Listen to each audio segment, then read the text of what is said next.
آج ہم آپ کو بتائیں گے تغرل بیگ کون تھا اور سلجوقی سلطنت کیسے قائم ہوئی۔ 990 عیسوی سے لے کر 1063 عیسوی تک ترکستان دو حصوں میں تقسیم تھا۔ ایک وہ ترک قبائل تھے جو مجوسی تھے اور اپنے سابقہ مذہب پر قائم تھے۔ یہ ترک قبائل مشرقی ترکستان میں بستے تھے اور ان کو ترکان غز کہا جاتا تھا، جبکہ دوسرے ترک قبائل وہ تھے جو مغربی ترکستان میں بستے تھے۔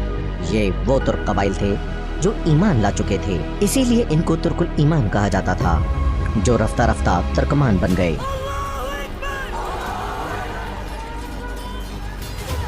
چوتھی صدی ہجری میں سلجوق نامی ایک غیر مسلم ترک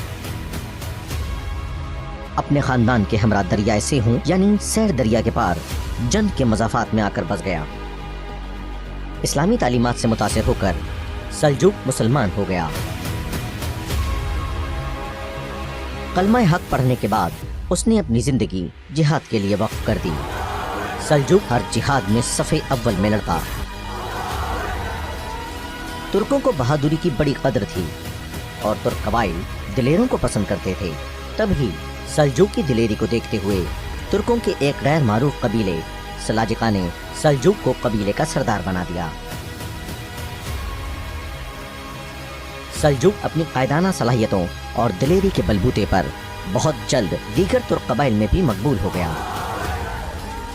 چوتھی ہجری میں ہی محمود غزنوی نے ایران سے لے کر ہندوستان کے بڑے حصے پر اپنی حکومت قائم کر لی تھی۔ محمود غزنوی کے سرحدی علاقوں پر آئے دن ترکان غز حملے کرتے تھے۔ ایک مرتبہ محمود غزنوی نے سلجوق سے پوچھا کہ اگر دشمن مجھ پر حملہ کر دے تو کیا تم میری مدد کر سکتا ہے؟ تو سلجوق نے ایک تیر محمود غزنوی کو دیا اور کان نے بخارا کے حاکم نوح ثانی کے خلاف حملہ کیا تو سلجوق بھی اپنے بیٹوں اور قبیلے کے ساتھ اس جنگ میں شریک ہوا۔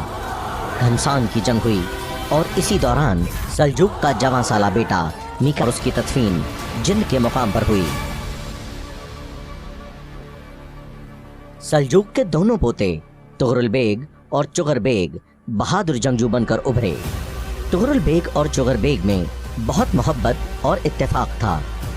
429 ہجری میں جب عباسی خلافت زوال کا شکار تھی، تغرل بیگ اور چغر بیگ نے مل کر ترک قبائل کو اکٹھا کیا اور اپنے دادا کے نام سے سلجوق سلطنت قائم کر دی، اور 5 سال کے کم ترین وقت میں نیشتاپور، تبرستان، خوارزم، ریقزوین اور کرمان کو فتح کر لیا، اور اگلے چند سال میں اصفہان اور خراسان کو فتح کرنے کے ساتھ ہی تغرل پورے ایران کا حکمران بن گیا۔ ترکوں کی بڑھتی طاقت سے وسط ایشیا کی ساری سلطنت خائف ہو چکی تھیں۔ اس کو روکنے کے لیے ہر ممکن کوشش کی، لیکن ہمیشہ انہیں شکست کا ہی سامنا کرنا پڑا۔ جب ان دونوں بھائیوں کی سلطنت وسیع ہوئی تو ایک بھائی تغرل بیگ نے ایران اور عراق میں اپنا دربار لگایا، جبکہ چغر بیگ نے ترکستان میں دربار لگایا۔ دونوں بھائی نیک حکمران بن کر سامنے آئے۔ ان کے دور میں بڑی تعداد میں مساجد تعمیر کی گئیں۔ تغرل بیگ نہایت نیک اور باجماعت نماز کا پابند تھا، پیر اور جمعرات کے روزے رکھتا تھا۔ چغر بیگ کا انتقال ہوا تو چند سال بعد ہی تغرل بیگ بھی تقریباً 73 سال کی عمر میں اس جہان فانی سے کوچ کر گیا۔ تغرل بیگ کی تدفین مرو کے مقام پر اپنے بھائی چغر بیگ کے ساتھ ہوئی۔